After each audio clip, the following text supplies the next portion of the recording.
Hello everyone, আজকে একটা দারুণ রান্না তোমাদের সঙ্গে শেয়ার করতে চলেছি। সেটা হচ্ছে চিকেন, মানে গন্ধরাজ চিকেন বা গন্ধরাজ মুরগি, যা খুশি বলতে পারো। মানে একটু অন্য স্বাদের, একই রকম মশলা থেকে একটু আলাদা, ডিফারেন্ট। তো চলো তোমাদের সঙ্গে রান্নাটা শেয়ার করে দিই। প্রথমে মাংস ম্যারিনেট করে নেবো সর্ষের তেল দিয়ে। আদা, রসুন, টমেটো, কাঁচা লঙ্কা দিয়ে একটা স্মুথ পেস্ট বানিয়ে নেবো। মাংসে ওই পেস্টটা দিয়ে দেবো। তারপর স্বাদ মতো নুন, ব্ল্যাক পেপার পাউডার আর কাশ্মীরি মির্চ দিয়ে ম্যারিনেট করে রাখবো 30 মিনিটের জন্য। আলুগুলো হালকা করে ভেজে নেব।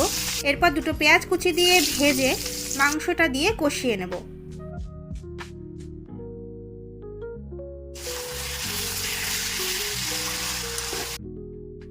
পড়ে থাকা মশলা ধোয়া জলটা দিয়ে সব সেদ্ধ হতে দেবো।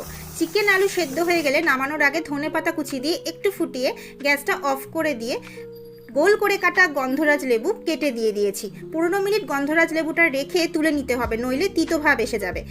এই প্রসেস একবার করে দেখো, জাস্ট কম মশলায় দুর্দান্ত একটা রেসিপি।